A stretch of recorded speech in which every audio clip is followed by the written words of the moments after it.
अब खबर यह है कि दरअसल जो बीजेपी की सहयोगी पार्टी है उनकी तरफ से भी बहुत बड़ी खुशखबरी सामने निकल कर आ रही है। जैसे ही मैंने ये सुना, मैंने सोचा कि आप तक ये वीडियो शेयर कर दूं। जी हाँ मेरे भाई, वक्फ बोर्ड बिल के ताल्लुक से है। इंशाअल्लाह अब हमारा वक्फ का जायदाद बचा रहेगा। बीजेपी का जो मंशा था, जो गंदी सोच थी, अब पूरा नहीं होने वाला है। मैं ऐसा क्यों कह रहा हूं, मैं आपको ये वीडियो दिखाऊंगा। बात करेंगे वक्फ संशोधन बिल की। आपको याद होगा इस बिल को लेकर लोकसभा के अंदर कितना हंगामा बरपा था। अब खबर यह है कि दरअसल जो बीजेपी की सहयोगी पार्टी है उनकी तरफ से भी इसका विरोध शुरू हो गया है। टीडीपी तेलुगु देशम पार्टी जो आंध्र प्रदेश में है, उसका जो जनाधार है उसमें एक बहुत बड़ा तबका मुस्लिमों का है। कुछ मुस्लिम नेताओं ने अब विरोध करना शुरू कर दिया है। दरअसल टीडीपी के अल्पसंख्यक प्रकोष्ठ के महासचिव हैं मोहम्मद फतुल्लाह, उन्होंने बड़ा बयान दे दिया है जिससे बीजेपी की टेंशन बढ़ सकती है। ये देखिए, तेलुगु देशम पार्टी का हमारे जो कायद है चंद्रबाबू नायडू साहब का एक ही व्यू है कि वक्फ बोर्ड स्ट्रेंथन हो, स्ट्रांग हो। जो ये अमेंडमेंट बिल आ रही है, इस बिल से वक्फ बोर्ड स्ट्रांग हो और मुस्लिम समाज का ज्यादा से ज्यादा फायदा हो, ना कि नुकसान।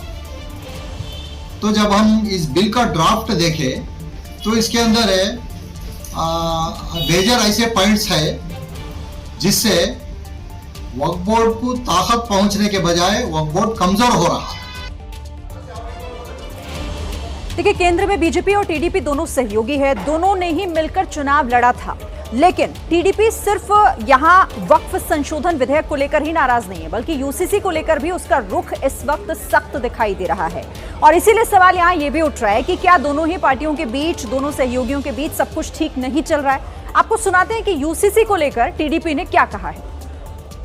तो ये भी बताना चाहता हूँ, यूसीसी जो बिल जो पार्लियामेंट में अगर रखे तो इसमें यूसीसी के अंदर सिर्फ मुस्लिम समाज का ही इसके अंदर मसला नहीं है, दलितों का मसला है, आदिवासियों का मसला है। हिंदुस्तान में ऐसे कई हजार मसाइल यूसीसी के अंदर आएंगे। ये सिर्फ मुसलमानों का मसला नहीं है यूसीसी। ये जो Telugu Desam party NDA alliance में है, तो एनडीए अलायंस में है, इसका मतलब ये नहीं कि बीजेपी या एनडीए जो भी बिल रखे उसको हाँ में हाँ मिलाए। नाज़रीन किराम, आपने मुकम्मल वीडियो सुन लिया होगा तो आपसे गुजारिश है कि वीडियो को लाजमी शेयर कर दें। हाँ, लेकिन एक और बात आपसे कहना चाहूंगा कि हमारी जमात में से कुछ लोग ऐसे भी हैं जो बीजेपी के तलवे चाट रहे हैं और इस बिल की मुखालफत के बजाय उन्हें सपोर्ट करते हुए नजर आ रहे हैं। मैं दलील के साथ बात कर रहा हूं। सबसे पहले ये वीडियो देखें। ओवैसी ने उन्हें जबरदस्त लताड़ा लगाया है। बाज ऐसे रंग बिरंगी कपड़े पहनकर मोदी के पैर छूने वालों, तुम्हारे बाप दादा की खबरों को जब छीन लिया जाएगा तुमको अंदाजा होगा। तुम जब चमचागिरी कर रहे हो नरेंद्र मोदी की जाकर, बड़े बड़े आस्थानों के तुम वाबस्ता हो। अरे याद रखो, बड़े बड़े आस्थानों से वाबस्ता होने की बुनियाद पर तुम बड़े नहीं होते। अल्लाह का खौफ और उसके हबीब से मोहब्बत तुमको बड़ा बनाती। वहां जाकर बोले नहीं ऐसा नहीं है। अरे तुम्हारे बाप का है ये वक्फ, तुम्हारे बाप का वक्फ है ये अल्लाह के नाम पर किया गया वक्फ है। इसका मालिक अल्लाह है, सुबह क़यामत तक इसका मालिक अल्लाह रहेगा।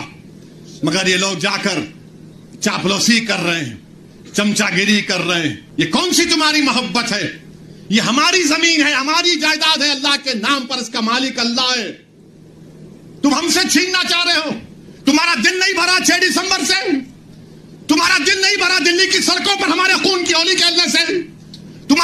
तो आपने ये वीडियो भी सुन लिया होगा तो पता चल गया होगा कि हमारी जमात में से कुछ लोग ऐसे हैं जो इस बिल की मुखालफत की बजाय सपोर्ट कर रहे थे। लेकिन टीडीपी हुकूमत चंद्रबाबू नायडू ने साफ साफ मना कर दिया है कि हम इस बिल की मुखालफत करते हैं।